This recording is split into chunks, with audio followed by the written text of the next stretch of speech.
네, 안녕하세요, 선생님들. 네, 이번에 2부 강의를 맡게 된 개남초등학교 교사 조현준입니다. 네, 만나서 반갑습니다. 학생 수준별 맞춤형 피드백 부분입니다. 조금 더 구체적인 부분이죠. 학생 수준별로 맞춤형 피드백을 어떻게 줄 것이냐에 대해서 제가 아는 그 소견 내에서 강의를 드리려고 합니다. 이거를 바로 피드백으로 가려니까 좀 여러 어려움들이 있겠더라고요. 그래서 그 전에 반드시 짚고 넘어가야 될 부분이 있는 것 같아서 꼭 설명을 드리도록 하겠습니다. 바로 과정중심 평가입니다. 과정중심 평가는 어떤 평가의 한 방법이 아니라 앞으로 우리 교육계가 나아가야 할 평가의 방향이자 교육의 방향과 같은 그런 부분이에요. 그래서 이 과정중심 평가의 먼저 그 정의를 좀 살펴보고 갈 텐데요. 과정중심 평가의 정의를 살펴보시면 교육과정의 성취 기준에 기반한 평가 계획에 따라서 선생님들 잘 알고 계시는 성취 기준 있죠. 그거에 기반한 평가 계획에 따라서 교사학습 과정에서 학생의 변화와 성장에 대한 자료를 다각도로 수집하여 적절한 피드백을 제공하는 평가라고 되어 있습니다. 적절한 피드백을 제공하는 평가. 우리가 지금 하려고 하는 게 피드백 부분이잖아요. 그래서 이 과정주시 평가에서도 적절한 피드백이라는 단어를 쓰고 있는 상황이거든요. 그래서 좀 더 핵심적인 단어를 위주로 살펴보면 성취 기준, 그리고 성장, 그리고 이렇게 적절한 피드백, 이 세 가지가 모여서 과정중심 평가가 됩니다. 그래서 이 피드백을 설명하기에 앞서서 과정중심 평가를 설명드리지 않을 수가 없고요. 그러면 이제 피드백이 과연 무엇인가에 대해서 한번 고민을 해 보려고 해요. 우리가 알고 있는 피드백이라 함은 예전에 임용고시 공부하실 때 뭐 교육학 같은 공부하실 때 기억이 나실지 모르겠는데 피드백한 뭐 좋은 피드백, 나쁜 피드백 뭐 이렇게 구별을 하기도 했었고요. 그리고 이제 뭐 지금도 성인들도 많이 쓰는 단어죠. 뭐 어디 가서 나쁜 피드백 받아왔어 뭐 이런 얘기도 하기도 하는데요. 그럼 피드백은 과연 특히 과정중심 평가에서 우리 교육계에서 또는 학생 수준별 맞춤형 피드백에서 말하고자 하는 피드백은 과연 무엇인가? 교사의 반응, 뭐 흔히 말하는 리액션이라고도 하죠. 그리고 우리가 댓글로 달아주는 그런 여러 글들, 그리고 참 잘했어요. 뭐 아니면 선생님들, 학생들의 질문에 대한 대답, 이런 것들 다 피드백은 맞습니다. 피드백은 맞는데 여기서 다루고자 하는 그러한 피드백과는 살짝은 거리가 있어요. 지금 과정주시 평가나 학생 수준별 맞춤형 피드백에서 다루고자 하는 피드백은 학생의 상태, 수준을 파악하여 성장하게 하기 위해서 처방을 제공하는 것이라고도 하고요. 학생의 현 위치를 정확하게 짚어줌으로써 학습 목표와 학생 수준, 이제 나아가고자 하는 학생 목표 또는 성취 기준이 될 수도 있겠죠. 성취 기준과 학생이 현재 취하고 있는 그 수준의 간극을 줄일 수 있고 향후 학생의 성장까지 돕는 정보라고도 할 수 있고요. 또 이제 의사의 진료와 처방으로도 많이 예시를 들거든요. 이제 환자가 오면 의사 선생님께서 이것저것 질문하시면서 언제부터 아팠는지 어디가 아픈지 구체적으로 질문을 하시잖아요. 그래서 환자의 상태를 파악을 하시죠. 그 다음에 처방을 합니다. 이러이러해서 이렇게 조심하시고요. 이러한 약 먹고 뭐 언제면 나을 겁니다. 또 다음 주에 언제 오세요라고 처방을 주죠. 거의 이러한 형태의 피드백이 우리가 나오고자 하는 그 피드백의 방향입니다. 제가 이제 또 과정주시 평가라는 이야기를 썼는데 왜 BL 학생 맞춤형 피드백에 왜 자꾸 평가 얘기가 나오느냐 하실 수 있을 것 같아서 여기다 과정중심 수업이라고 썼어요. 이제 과정중심 평가는 흔히 말하는 평가의 하나의 방식이라기보다 우리가 나아가야 될 수업의 방향이에요. 수업의 방향. 그래서 과정중심 수업에서 중요하게 여기는 게 아까 전에 말씀드렸던 성취 기준을 반영한 수업 설계, 이거 지금 선생님들께서 너무너무 잘 하고 계신 걸로 저는 알고 있거든요. 여기에 방금 말씀드렸던 적절한 피드백을 제공해서 결과적으로는 학생의 성장을 이끌어내는 게 과정중심 수업이자 또 평가입니다. 그래서 이것들을 이제 우리 꿈실 BL 수업을 하면서도 다 이루어내고자 하려고 하였으나 가장 큰 위기가 찾아왔죠. 바로 코로나19입니다. 코로나19. 코로나19는 정말 누구도 경험해 보지 못한 사상 초유의 상황이 벌어졌잖아요. 그래서 이로 인해서 처음 들어보는 온라인 계약, 이제는 너무너무 익숙하지만 한 5월, 6월 이때만 해도 온라인으로 계약을 한다? 정말 충격적이었죠. 온라인 계약, 그리고 그로 인한 원격 수업. 그래서 이제 원격 수업의 방식을 정하는 데 있어서 1학기 때 선생님들께서 많이 선호하셨던 과제 제시형, 콘텐츠 제시형 위주의 수업을 많이 하셨을 거예요. 이것은 선생님들께서 뭐 능력이 부족하셔서 이 두 가지를 선택하신 게 아니라 그때는 지금 생각해봐도 이게 가장 현명한 대안이었던 것 같아요. 쌍방향 수업을 하기에는 이미 너무 준비도 되어 있지도 않았고 이 상황이 언제까지 갈지도 알 수 없었기 때문에 그때는 과제 제시형이나 콘텐츠 제시형 위주로 수업을 진행할 수밖에 없었죠. 그러다 보니까 쌍방향 소통이 부재 현상이 일어난 거예요. 학생들을 직접 마주보고 해서 피드백 주고 왔다 갔다 소통이 이루어져야 되는데 과제 제시형, 콘텐츠 제시형 둘 다 약간 단방향적인, 일방향적인 그런 형태를 띠고 있었죠. 그래서 이것이 어디에 영향을 미쳤냐 하면 바로 이 피드백 부분에 영향을 미치게 된 거예요. 성취 기준을 반영한 수업 설계는 이 온라인 상황에서도 잘 설계하셨다고 생각을 하는데 근데 이 적절한 피드백 부분에서 영향을 주게 되면서 흔히 뉴스에서 보면서 문제로 나오는 학습 결손, 학습 격차, 학력 저하 이렇게 표현되는 다양한 문제들을 가지고 오게 된 겁니다. 성취 기준을 반영한 수업 설계를 잘 설계하셔서 제시를 했지만 이 적절한 피드백이 부족하게 됨으로 인해서 이러한 문제들을 발생하게 된 거죠. 그래서 그렇다면 적절한 피드백이란 과연 무엇이냐? 적절한 피드백은 바로 학생의 특성에 맞는 피드백이어야 하고요. 학생의 특성이라 함은 학생마다 선생님들 학급에 보시면 뭐 책을 좋아하는 친구들이 있고 또 유튜브 동영상을 좋아하는 친구들이 있죠. 근데 이 친구가 둘 다 좋아하면 참 다행인데 유튜브 동영상을 정말 좋아하는 친구가 책을 읽는 것에는 살짝 좀 어려워하는 경향이 있는 친구들도 있을 거예요. 근데 그런 친구에게 이러한 부분에서 학습이 부족해서 책 몇 쪽에서 몇 쪽까지 읽어와라 하는 건 조금 어렵게 느껴질 수 있다는 거죠. 그러니까 그 학생이 어떠한 특성을 가지고 있느냐에 따라서 적합한 피드백을 제공해 주어야 되겠고요. 그리고 그 학생의 수준에 맞아야겠죠. 학생들 평가하시다 보면 상, 중, 하 단계로 나뉘어서 이렇게 각각 다른 특성들을 띠고 있는데 그 학생의 수준에 맞는 피드백을 제공해 주셔야지 하 수준인 친구에게 상 수준에 맞는 어떤 조금 그 학생들이 당장은 다가가기 어려운 과제 같은 피드백을 제시해 주시면 학생들한테 어려울 수밖에 없겠죠. 그 다음은 시기적절한 피드백입니다. 그 학생이 진정으로 어려워할 때 도움이 필요한 순간에 타이밍에 맞게 피드백이 제시가 되어야 학생들한테 큰 도움이 될 것이라고 생각이 들고요. 그리고 어떤 피드백을 단순히 딱 전달만 할 게 아니라 쪽지로 써서 또는 메일을 통해서 전달만 할 게 아니라 서로 왔다 갔다 거기에 또 질문이 있으면 묻고 답하고 이런 과정들이 있어야 좋은 피드백, 적절한 피드백이 될 것입니다. 거기에다가 이제 학생의 성장과 발달까지 이끄는 피드백이면 정말 훌륭한 완벽한 피드백이라고 할 수가 있겠어요. 여기에다가 이제 하나 더 넣었는데 이거 교육학 공부하실 때 보면 또 이제 비고츠키 기억나실 겁니다. 그 비고츠키의 근접 발달 영역이라고 있죠. 학생들이 도움을 받아야 수행할 수 있는 그런 수준이 있다면 학생들이 또 독립적으로 수행할 수 있는 수준이 있죠. 그 사이에 발생하는 근접 발달 영역에 적절한 피드백을 제시해주면 이 말씀드렸던 이 6가지가 다 모이면 그 학생이 정말 필요로 하는 성장을 이끄는 적절한 피드백이 될 것이라고 생각을 합니다.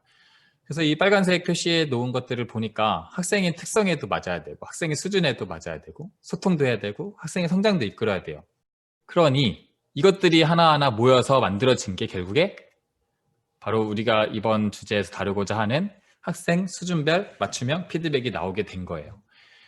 이 상황이 온라인 계약, 온라인 수업 이전에 작년까지만 해도 그냥 등교 계약일 때는 크게 어려운 부분이 없었어요. 왜냐하면 선생님들께서 학생들 교실에서 수업하시면서 얼굴 보면서 그 학생이 했던 과제물 보시면서 그 학생 수준 파악하고 거기에 적절한 피드백을 제시해 주는 게 그렇게 어렵지 않으셨을 거예요. 근데 이것이 문제가 된 것은 아까도 말씀드렸다시피 코로나19로 인한 이런 온라인 상황이 펼쳐지면서 이 학생 수준별 맞춤형 피드백을 적시에 제대로 수준별로 맞게 제시해 주는 게 어려워지다 보니까 아까와 같은 학력 저하 같은 문제들이 발생을 하게 된 거죠.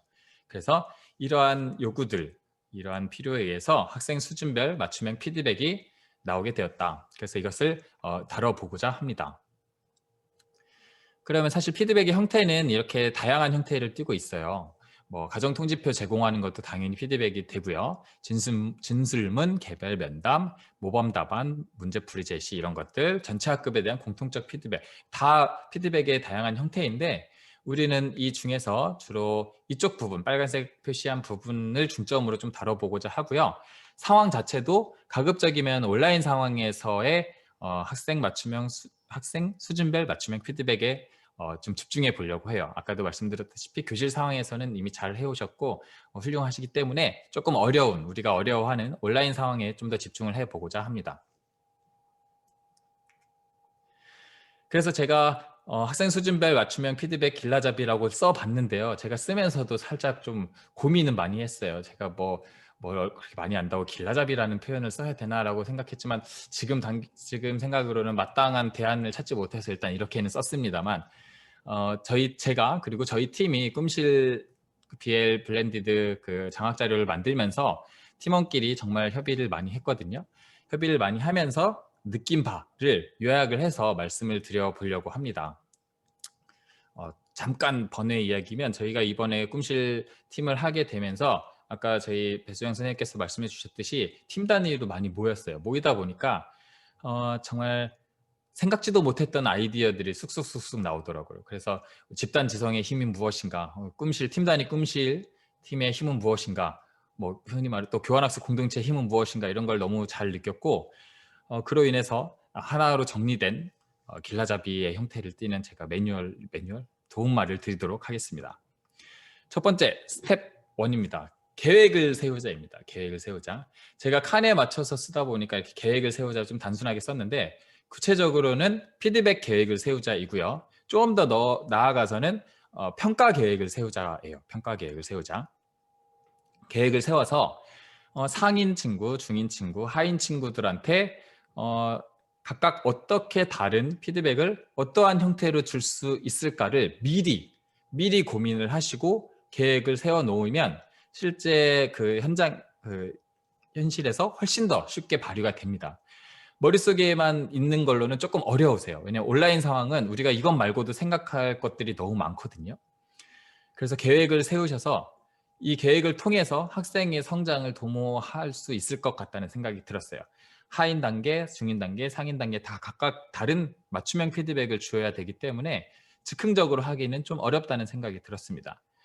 근데 그러면 매 수업마다 이걸 어떻게 세우나요? 되게 어려우실 수 있어요. 그렇지만 아까 전 단계 전 수업에서 말씀드렸다시피 저희가 계획을 세운 건 총 16차 시의 수업을 블렌디드로 묶어서 10차 시로 묶은 거기에서 평가 또는 피드백 계획을 세운 거예요. 그래서 매 수업 이렇게 할 수는 당연히 없고요. 이렇게 중요하다고 생각하는 조금 더 무게를 두고 있는 그런 프로젝트를 진행하실 때 평가 계획 또는 좀 더 구체적으로 피드백 계획을 세워 놓으시면 훨씬 더 좋다고 생각이 듭니다.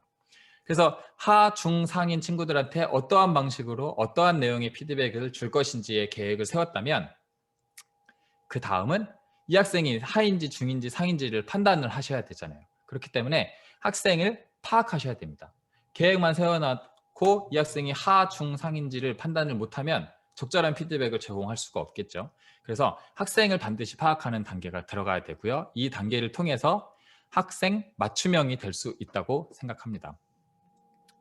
그래서 이제 평가 계획 세우고 학생을 파악을 해서 하, 중, 상을 딱 이제 판단을 했다면 마지막으로 학생과 소통을 해야겠죠. 아까 피드백의 문제점이 단방향적인 피드백은 우리가 흔히 피드백이라고 하지 않습니다. 그래서 소통을 통한 피드백이 있어야 그것이 진짜 학생 맞춤형 피드백이라고 생각이 듭니다. 그래서 여기서 학생과 상호작용을 할 수가 있다. 그래서 이렇게 세 단계로 나누어 봤고요. 이 세 단계, 한 단계를 모아서 하다 보면 이 학생 수준별 맞춤형 피드백을 구현하는데 조금 더 쉽게 다가가실 수 있을 것 같다. 이렇게 생각이 듭니다.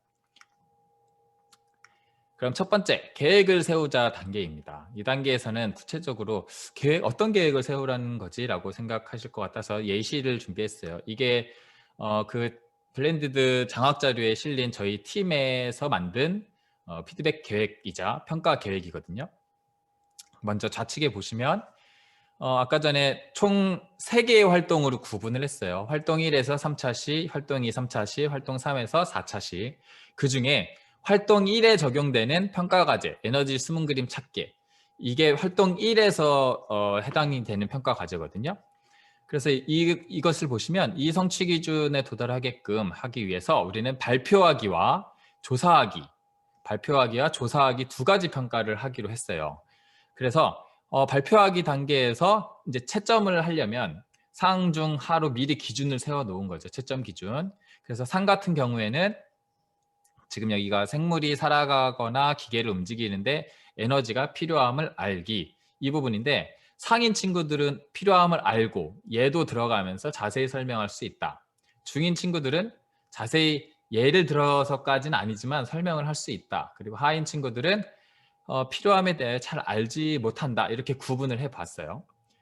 그러니까 수업하기 전에 미리 이 블렌디드 수업을 설계할 때 이렇게 계획을 세워 놓은 거예요.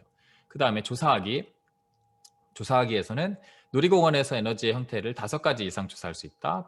두 가지에서 4가지. 그 다음에 1가지 이하로 조사할 수 있다.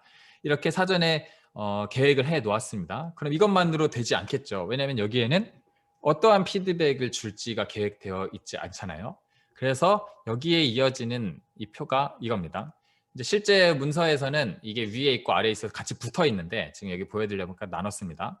그래서 학생 수준별 피드백 전략 및 활용 도구 해서 이렇게 저희가 상, 중, 하인 친구들 채점했을 때 상, 중, 하인 친구들한테 어떠한 피드백을 주면 좋을까를 계획해 놓은 거예요.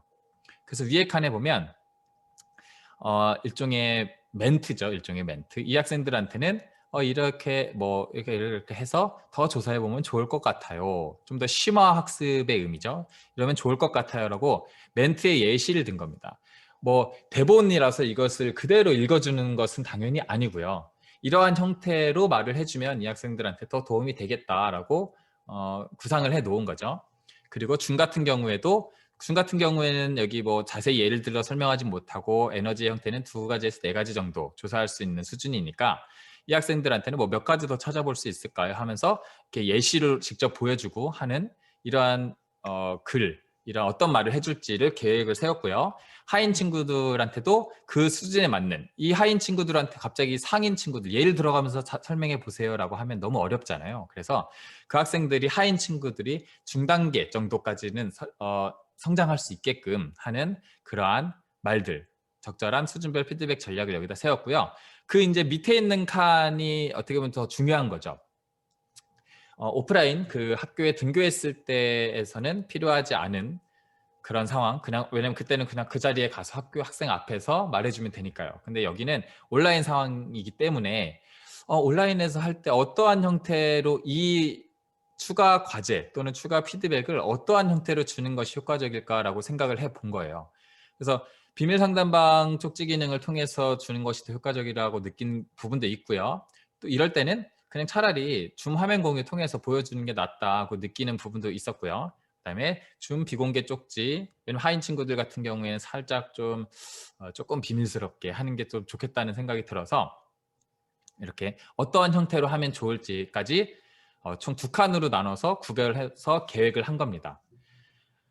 물론 당연히 이걸 매 수업에 하기는 너무너무 어려운 거고요. 이렇게 블렌디드 해서 중요한 과제 있을 때 이렇게 계획을 해 두니까 실제로 학생들이 이런 어려움에 처했을 때 그러면 이런 도움을 주면 되겠구나. 이러한 방식으로 이러한 피드백을 주면 되겠구나가 좀 더 교사의 입장에서 구체화가 되는 느낌이 들었어요. 그리고 그 학생한테도 실질적으로 더 도움이 되는 느낌이 들었고요. 그 다음은 이제 평가과제 2입니다. 아까 전에 그 활동이 1, 2, 3이 있었고 평가과제도 1, 2, 3이 있습니다. 그래서 그 중에 평가과제 2에서도 역시 이번에 관찰평가, 자기평가를 하기로 했어요. 그래서 역시 상, 중, 하 이러한 수준이면 하, 그 다음에 중, 상 이렇게 구분을 해서 미리 계획을 해 두었고요. 여기에 맞춰서 이때는 이런 거, 이때는 이런 거, 이때는 이런 거 이런 말들을 해주면 좋을 것 같다. 근데 여기는 특별히 앞과 다르게 요소를 2가지로 나눠 놓았는데 왜 2가지로 나눠 놓았냐면 관찰평가와 자기평가가 있는데 지금 성취 기준이 2가지죠. 성취 기준이 2가지예요. 과학과 실과입니다. 그래서 과학과 관련된 그 평가의 내용이 있고 물론 통합으로 한꺼번에 하긴 하지만 실과의 성취 기준과 관련된 평가의 내용이 있어요.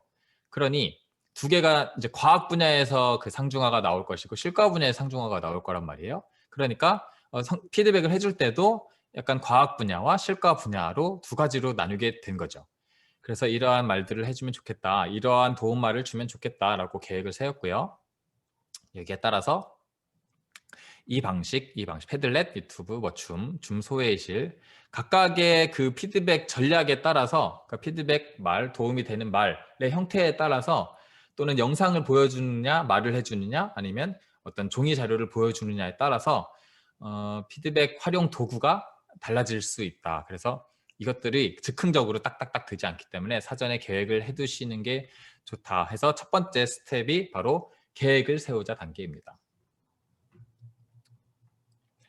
그럼 두 번째인데요. 두 번째는 학생을 파악하자입니다. 학생을 파악하자. 바로 학생 맞춤형, 학생의 수준을 파악을 해야 학생 맞춤형으로 제시를 할 수 있기 때문이죠. 첫 번째가 끊임없이 이해 정도를 관찰하자입니다.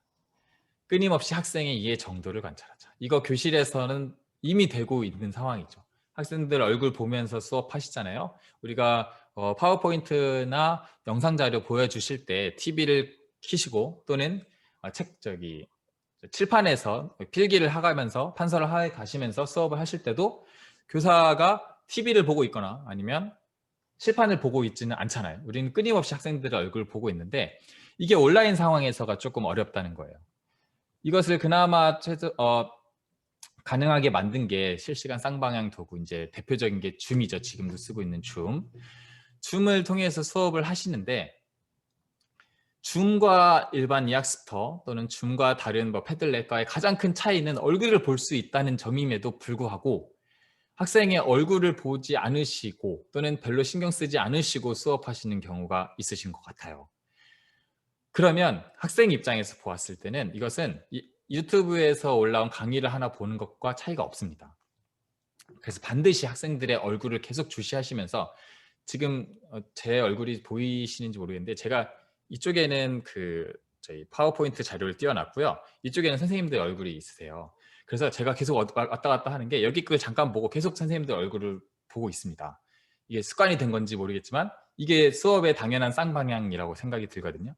그래서 반드시 얼굴을 보시면서 표정을 읽을 수가 있죠. 제가 이걸 어떤 얘기를 했을 때 이해가 좀 되는 듯한 표정과 안 되는 듯한 표정이 이제 학교에서 보이시잖아요. 그렇듯이 이걸 줌을 통해서도 확인하실 수가 있습니다. 그리고 줌도 이제 이학스토어하고 똑같이 지루해지는 순간에 오면 학생들이 하품을 많이 해요. 전 하품을 많이 봤거든요. 제가 지루하게 해서 그런지 모르겠지만, 그러면 지금이 좀 지루한 타이밍이구나 라고 느낄 수가 있고요. 이게 또 제 수업의 피드백이 되는 거죠. 그래서 학생의 얼굴을 항상 주시하시기를 제가 또 꼭 부탁을 드리고요. 그러기 위해서 꼭 필요한 거는 저는 듀얼 모니터라고 생각해요. 듀얼 모니터를 쓰지 않는 학교는 제가 최근에 전체를 조사한 건 아니지만 몇몇 학교에 여쭤봤을 때 없더라고요. 근데 혹시라도 아직도 듀얼 모니터를 쓰지 않고 모니터 하나를 쓰시는 학교가 있다면, 선생님이 계시다면 반드시 꼭 건의를 해서 바꾸기를 요청을 드리고요. 단일 모니터를 쓰시면서 줌 수업을 한다? 이거는 학생의 얼굴을 보지 않겠다는 것과 크게 다르지가 않습니다. 왜냐하면 파워포인트로 슬라이드를 제가 여기처럼 하나를 띄워 놓으면 그럼 줌 학생의 얼굴은 어디서 볼 수가 있죠? 볼 수가 없어요. 그 쌍방향 수업의 이점을 살리려면 학생들 얼굴을 당연히 봐야 되는 것이고, 그러려면 저처럼 여기 이게 느낌이 오시는지 모르겠지만 좌측이 이제 보통 메인 모니터, 보통 듀얼 모니터 쓰실 때 한쪽은 약간 좀 구형의 작은 모니터를 쓰시는 경우가 많으실 거예요. 그래서 큰 거에다가 저는 아이들의 얼굴을 띄워 놓고요. 그 다음에 좀 작은 데에다가 이렇게 슬라이드 쇼, 지금 제가 이 연수를 하고 있는데도 이렇게 하고 있거든요. 이렇게 나서 계속 끊임없이 학생들 얼굴을 보면서 좀 잠깐 다른 행동을 하는 것 같은 친구는 바로 교실에서 하듯이 바로 이름을 불러줘서 친구 방금 선생님 말한 내용이 뭐였죠? 이렇게 물어봅니다. 그러면 깜짝깜짝 놀라요, 아이들이. 이제 바로 앞에 선생님이 안 계시고 화면을 통해서 보다 보니까 선생님 나를 이렇게 직접적으로 보고 있나라고 생각을 못 해요. 그리고 학생들은 집에서 보면 거의 모니터 한 개를 씁니다. 그럼 화면 공유 창, 제가 띄워놓은 걸 그 창을 봐요. 그럼 학생들이 오히려 선생님이나 다른 친구들의 얼굴을 잘 못 보고 있죠. 그러니까 이게 마주하고 있다는 느낌이 잘 안 드는 거예요. 그래서 바로 이렇게 이름 불러주고 계속 내가 너희들을 지켜보고 있다라는 느낌이 들면 그게 바로 학생들한테 피드백이 오고 그게 또 수업에 더 열심히 참여하는 결과를 가져오게 되거든요. 그래서 반드시 학생들의 얼굴을 보시면서 수업을 하셨으면 좋겠다. 이건 실제 화면이고 실제로 그래서 여기에 제 화면 제 이제 교실인데 이렇게 슬라이드 띄워놓고 이쪽에는 얼굴을 항상 크게 그래서 모든 학생들의 얼굴이 다 보이게끔 이렇게 보고 있습니다. 그 다음은 이제 얼굴만으로 과연 되느냐? 우리가 학생들 얼굴 표정만 봐서는 물론 눈빛으로 이해했다, 못했다, 좀 부족하다, 설명이 더 필요하다 느낄 수는 있지만 그 학생들이 어느 정도로 알고 있는지는 조금 파악하기 어려운 부분들이 있어요. 그래서 여기서 우리가 최대한 많은 수업 도구들, 교구들을 활용해서 학생들도 좀 참여하게끔 만들자. 학생들이 참여하는 가장 좋은 방법은 음소거를 모두 해제하고 열심히 말로 참여하는 겁니다. 열심히 말로 참여하면 되는데 우리가 보통 지금 이 강의에서도 선생님들 다 음소거 하고 계시잖아요. 그죠? 학생들 기본이 음소거예요. 그러니 학생들이 말을 하려면 굳이 음소거 이쪽 버튼을 가서 음소거 해제를 하고 눌러서 참여를 해야 되는데 그게 좀 조작이 어려움이 있어서 시간도 많이 지연이 되고요. 그리고 학생들 모두를 음소거 해제를 시켜놓고 말을 하자니 학생들이 이제 교육이 잘 돼 있으면 잡담을 안 해서 괜찮은데 그 외에 그 집에서 나는 여러 가지 소리, 뭐 진동 소리부터 해서 이런 것들이 이제 방해가 많이 되잖아요. 그래서 필연적으로 음소거를 많이 하면서 하게 될 수밖에 없습니다. 그러다 보니까 참여하는 형태가 결국에는 좀 말로는 참여하는 형태가 제한이 되고 참여하기가 좀 어려운 구조예요. 유일하게 적극적으로 할 수 있는 게 채팅밖에 없어요. 제가 잠시 화면 공유 껐어요. 제가 말씀드리는 것은 이제 제가 저희 반에서 활용하고 있는 교구들이에요. 이렇게 다양한 수업 교구들을 활용하고 있는데 저는 이것들을 학습 꾸러미로 해서 학생들한테 보내줬어요. 이게 어떠한 형태로 작용을 하냐면 이제 여러 가지 형태의 카드가 있어요. 이제 다 쓰진 않습니다. 근데 가장 많이 쓰는 거 뭐 다 했어요. 그죠? 굳이 학생들이 음소거 해제하고 말하지 않아도 동시다발적으로 말하지 않아도 아직 하고 있어요. 이런 것들. 그 중간에 질문이 있어요. 이것도 들 때 이렇게 들면 제가 전체 학생들을 볼 때 잘 안 보이고 화면에다 크게 이렇게 갖다 대라 그래요. 그럼 제가 이렇게 학생들을 전체적으로 25명 보고 있으면 눈에 확 띕니다. 이 친구 질문했구나를 굳이 말하지 않아도 쉽게 파악을 할 수 있고요. 그리고 가장 또 많이 쓰는 건 이런 거. 그렇죠? 골든뱅 퀴즈 할 때 OX 가장 대표적으로 많이 쓰는 거죠. 이런 것들. 제가 이 교구를 설명드리는 이유는 활용하면 참 좋은데 이제 좀 약간 홍보 같아서 제가 좀 고민은 많이 했지만 근데 수업에 도움이 되는 걸 어찌 합니까? 그래서 이걸 꼭 굳이 사지 않으셔도 이러한 형태로 그냥 만들어서 코팅해서 주셔도 돼요. 실제로 저희 학교에서도 이거 코팅 비슷한 형태로 OX 같은 거 앞뒤면 코팅해서 뭐 고리 묶어서 이렇게 나눠 주셨거든요. 그럼 학생들이 수업에 참여할 수 있는 그 방식이 훨씬 또 많아진다. 이렇게 해서 적극적으로 참여할 수 있다는 생각이 들고요. 그 다음에 이겁니다. 이거는 이 온라인 수업 이전에도 많이 학교에서 많이 쓰시는 경우가 있어요. 그 칠판에 딱딱딱딱 붙이면 이렇게 마인드맵 형태로 되거든요. 그래서 여기하고 저는 이렇게 색깔 있는 거랑 보드마카를 이렇게 했어요. 그래서 여기다가 간단하게 주관식 서술 할 수 있죠. 주관식 서술. 이렇게 해서 적극적으로 자꾸 수업에 참여하게끔 만들어요. 계속 보고 있으면 지루하고 따분하고 그냥 이게 그전과 뭐가 다른가 싶고 근데 선생님은 내 이름 한 번도 안 불러주고 질문도 안 해주고 하면 결국엔 그 전과 다를 바가 없다는 거죠. 그래서 이렇게 자꾸 학생들하고 소통을 해서 자꾸 이렇게 말도 시키고 질문도 하고 그 학생이 어느 정도 알고 있는지 자꾸 묻고 해서 적극적으로 참여하는 게 이게 수업 중에서 이루어질 수 있는 아주 적절한 맞춤형 피드백이 될 수가 있겠습니다. 그 다음은 학생들의 수행 결과물을 쉽게 확인하자. 우리는 그 학생들을 파악할 때 학생들이 일단 표정도 보고요. 그 다음에 질문을 해서 물어보기도 하고요. 그 다음에 또 파악하는 게 직접 이제 뭐 개관순시라고 하죠. 돌아다니시면서 학생들이 직접 잘 풀고 있나 이런 것들 과제물들 확인하시면서도 이제 파악하는 시간을 가지시잖아요. 근데 여기서 쉽게 접근할 수 있는 선생님들이 쉽게 확인할 수 있는 온라인 수업들을 활용하시길 바래요. 여기 이제 패들렛 멘티미터 뭐 이런 것들 썼는데 이거는 수업 맛집 여기 1호점, 2호점에서 이미 박민선 선생님께서 설명을 해 주셨을 거예요. 이걸 굳이 설명드린 이유는 제가 지금 여기 패들렛 화면 띄웠죠. 패들렛은 당연히 최고의 장점이 바로 모든 학생들의 결과물을 한 번에 쉽게 확인할 수 있다는 장점이죠. 하나씩 하나씩 보려니까 너무 힘들고 시간이 많이 소요되잖아요. 그래서 좀 그 과제의 특성에 맞게 한 번에 확인하실 수 있는 건 이런 패들렛. 그럼 멘티미터의 장점은 무엇이냐? 멘티미터는 이게 학생들한테 멘티미터의 창구로 하나씩 나가면 학생들은 여기다가 답을 입력을 이렇게 해서 입력을 하는 거예요. 근데 이거하고 차이점은 학생들이 여기에 입력할 때 다른 친구들의 답을 볼 수가 있죠. 그래서 그것이 참고에 대해서 이제 뭐 쓰면 이 학생이 진짜 어느 정도의 수준인지를 파악하기 좀 어려운 부분들이 있을 거예요. 근데 멘티미터 같은 경우에는 이렇게 다른 친구들이 쓴 거에 대해서는 내용이 나오진 않지만 개별적으로 입력을 하면 마지막에 이런 식으로 선생님이 보실 때는 종합적으로 보실 수가 있습니다.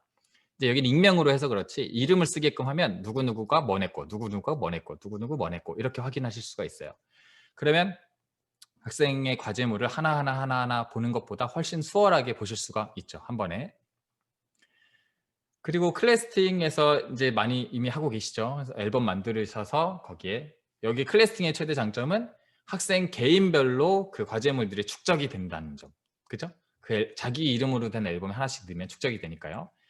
그 다음으로 구글 설문. 구글 설문도 예시로 들었는데요. 구글 설문도 써 보셨을 거예요. 이거는 뭐 교육 이 환경 떠나서 각각 여러 설문 하실 때도 써봤을 텐데 이거를 직접 만들어 보시면 좋은 게 통계가 나와요. 통계. 그리고 구글을 문제로 퀴즈로 내면 누가 뭘 맞췄고 그리고 뭐 평균은 몇 점이고 이런 게 통계로 한꺼번에 정리가 된다는 점에서 선생님들이 한눈에 확인하실 수가 있고 편하다라는 걸 말씀을 드립니다. 근데 이 세세한 하나하나 온라인 수업 툴에 대해서 설명을 드릴 수는 없고요. 이미 다른 여러 가지 방식을 통해서 확인하실 수가 있는데 어렵지 않아요. 몇 번만 해보면 훨씬 쉽습니다. 자, 이래서 계획을 세워서 이제 어떠한 피드백을 어떤 방식으로 줄 것인지를 계획을 세웠죠. 그러면 학생을 이제 파악해요. 여러 가지 아까 표정도 보고요. 줌 화면을 계속 주시하시면서 표정 보고요. 그리고 이제 그 여러 가지 참여 도구들 이용해서 이해를 했는지 못했는지 계속 수시로 확인을 하고요. 그 다음에 온라인 수업들을 통해서 학생의 과제 결과물도 쉽게 확인을 하셨으면 이제 마지막으로 계획된 피드백을 줄 시간이잖아요. 그래서 소통을 해야 됩니다. 학생과 상호작용하는 부분. 그래서 세 번째, 스텝 1의 계획과 스텝 2의 학생 파악을 바탕으로 학생들과 소통을 해야 됩니다. 첫 번째 줌 소회의실 썼어요. 아까 저희 배소영 선생님께서도 소회의실 간단히 언급해 주셨는데 소회의실이 이제 흔히 말해서 줌에서 약간 뭐 고급 기능처럼 이렇게 보이는 경향이 좀 있는 것 같아요. 근데 이거 동학년 선생님이 해보신 분도 분명히 계실 겁니다. 동학년 선생님들끼리도 한번 해보시고 아니면 친한 선생님들끼리 한번 해보시면 전혀 어렵지가 않아요. 전혀 어렵지 않습니다. 근데 소혜씨를 사전에 배정하는 것도 좋은 방법인데 그 학생들의 아이디나 그 이메일을 알아야 돼요. 그러면 그게 좀 어렵죠. 그래서 이거 우리가 지금 블렌디드로 총 10차시짜리 수업을 하잖아요. 그러면은 뭐 5차시에서 파악한 학생의 수준을 근거로 6차시 때 배정을 하면 되는 거거든요. 그럼 6차시 때 미리 학생들을 어느 수준의 누구 이렇게 뭐 한글 문서로 정리해 두시든지 정리만 해 놓으시면 그 소혜씨를 누르시고 거기에 보시면 이렇게 방을 몇 개를 만드실 수가 있어요. 방 3개. 하나, 둘, 3개 또는 4개 딱딱딱 만드시고 학생의 이름을 거기에 체크해서 1번 방, 체크 2번 방 이렇게만 해주시면 아주 쉬워요. 그리고 그 대신에 미리 선생님들께서 줌 하기 전에 구분은 해 놓으셔야겠죠. 그리고 이걸 언제 배정하느냐? 대기실. 수업이 9시부터 시작하면 8시 50분부터 보통 입장하잖아요. 그때 하시면 돼요. 그때 하셔서 종합적으로 짝짝짝짝 말씀해 주시고 그 다음에 딱 소외실 개설하셔서 딱딱딱 배정해서 딱 들어가서 방이 생기면 선생님들이 그 반에 들어가셔서 피드백 주시고 나오시고 하시면 돼요. 그러면은 안 들어가 있는 제가 이 방에 안 들어가 있는 동안에는 이 방은 어떻게 하나요? 방치되나요? 그거를 아까 우리가 스텝 1에서 계획 세우셨죠? 미리 계획을 세워놓는 게 좋은 게 이런 겁니다. 그때 이 학생들은 무엇을 하게끔 할 것인지 차라리 뭐 하다못해 책 몇 쪽에서 몇 쪽 읽고 계세요라고 해도 되는 것이고요. 아니면 보아야 할 유튜브 링크, 화면 공유는 어려우니까요. 유튜브 링크를 하나 따오셔서 채팅방에 써주고 이거 보고 있으세요 하고 되고 이렇게 해서 이 소외시를 적극 활용하시면 좋은 소통 방법이 됩니다. 그래서 어려워하실 필요가 없어요. 그리 어렵지 않습니다. 그리고 그 다음에 대표적인 게 클래스팅 이학습터 댓글이죠. 뭐 클래스팅에도 보면 그 학생만 볼 수 있게끔 댓글을 남길 수가 있죠. 그리고 이학습터 댓글에서도 댓글을 통해서 뭐 좀 약간 엄청 왔다 갔다 하는 소통은 아니겠지만 그래도 댓글을 달고 댓글에 댓글 달고 댓글에 댓글을 또 달고 하는 식으로 소통을 할 수가 있고요. 조금 더 좀 비밀스럽게 해야 되는 부분에 있어서는 클래스팀 비밀 상담방이 있고요. 이학습터 쪽지도 있고요. 그다음 준 비공개 채팅이 있어요. 근데 이 채팅에 대해서는 살짝 좀 선생님들마다 의견이 다르실 수 있을 것 같아요. 비공개 채팅을 열어두면 학생들 선생님과 저희 비공개 채팅 열어두니까 실제로 수업하는 도중에 학생들의 비공개 채팅이 좀 와요. 왜냐면 어려움에 처한 거예요. 물론 지금까지는 수업 내용에 대한 어려움보다는 뭔가 줌의 기능에 있어서 이게 안 돼요라는 질문도 좀 있었지만 이부가 적극 활용하시면 학생들과 개인적으로 그 학생도 너무 어렵지 않게 질문을 할 수가 있고 선생님도 답변을 주실 수가 있습니다.